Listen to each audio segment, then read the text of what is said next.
Suscríbanse a Cementerio Maldito para más historias. El silencio del pabellón. Trabajé durante 8 años como carcelero en un penal de máxima seguridad.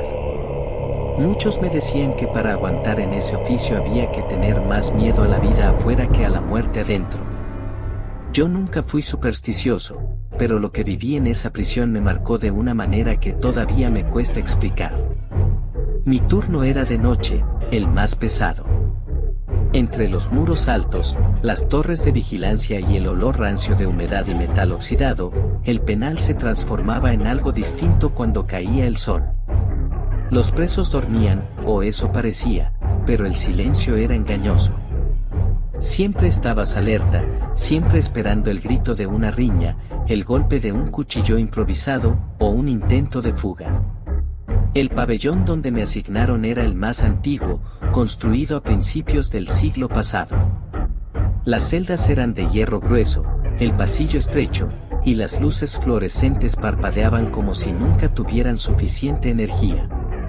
Los más viejos del cuerpo de guardias decían que ese pabellón estaba maldito. Yo pensaba que solo eran formas de meter miedo a los novatos. Una madrugada, mientras hacía mi ronda, escuché lo que parecía ser un sollozo. Me detuve frente a una celda vacía. Nadie estaba asignado allí desde hacía meses porque la humedad había carcomido parte de las paredes. Sin embargo, el sonido era claro, alguien lloraba adentro. Apunté con la linterna. Elas iluminó únicamente la cama de cemento y el lavabo oxidado. No había nadie. El sollozo se cortó de golpe, como si hubieran esperado a que yo los descubriera. Seguí caminando con el corazón acelerado, convencido de que la fatiga me estaba jugando malas pasadas. Pero esa no fue la única vez. En las noches siguientes, cada vez que pasaba frente a esa celda, escuchaba ruidos distintos, cadenas arrastrándose, golpes suaves en la pared, incluso voces apagadas que murmuraban mi nombre. Una noche, me atreví a contarle a Morales, otro guardia con más de 20 años en el penal. Él me escuchó en silencio y luego dijo: en esa celda murió un preso hace años. Se ahorcó con una sábana, justo antes de que lo trasladaran al pabellón de castigo. Nadie quiso usarla después. Lo dijo como quien comenta el clima, pero sus ojos reflejaban que sabía más de lo que contaba. La situación empeoró. Una madrugada, mientras revisaba los candados, escuché pasos detrás de mí. El sonido era tan claro que me giré de inmediato esperando encontrar a Morales o a algún otro compañero. Pero el pasillo estaba vacío. Seguí avanzando, y los pasos me seguían. No eran apresurados, eran lentos, pesados, como si alguien caminara justo detrás de mí manteniendo la misma distancia.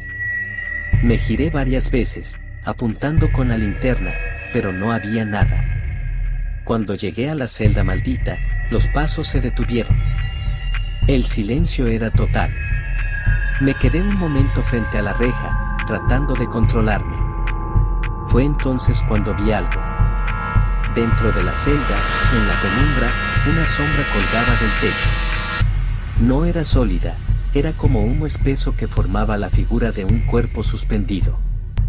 La lámpara parpadeó y la figura desapareció. Esa noche no pude dormir. En mi mente se repetía la imagen del cuerpo flotando en la celda. Con el tiempo, las apariciones comenzaron a sentirse más cerca. Ya no eran sonidos o sombras, eran presencias. En varias ocasiones, mientras revisaba las celdas, sentí un aliento frío en la nuca, como si alguien estuviera respirando detrás de mí. Una vez, incluso, juraría que una mano helada me rozó el cuello. Los presos también empezaron a notar cosas.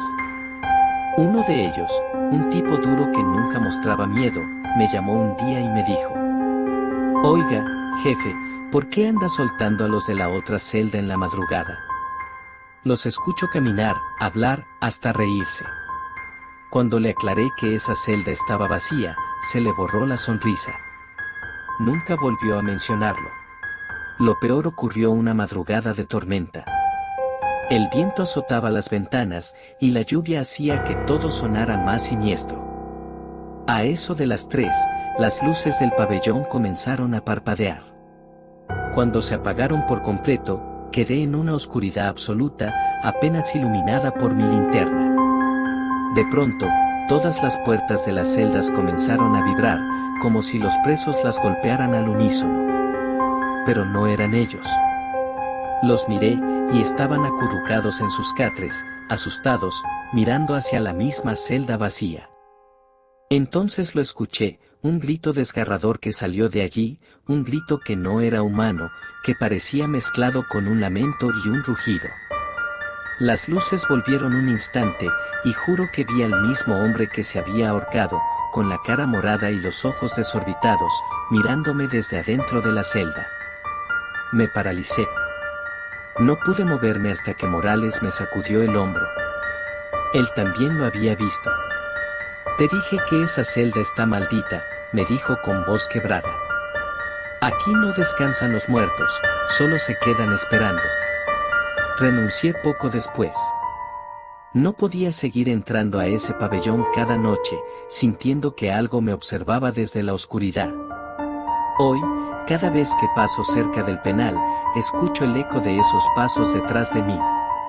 Y a veces, en mis pesadillas, me encuentro de nuevo frente a la celda, con ese cuerpo colgando en las sombras, esperando que me acerque lo suficiente para abrir la puerta. Sé que si lo hago, no saldré nunca más. Porque algunas prisiones no solo encierran a los vivos, también guardan a los muertos. Y lo peor es que a los carceleros como yo, nunca nos dejan ir del todo. Cementerio maldito.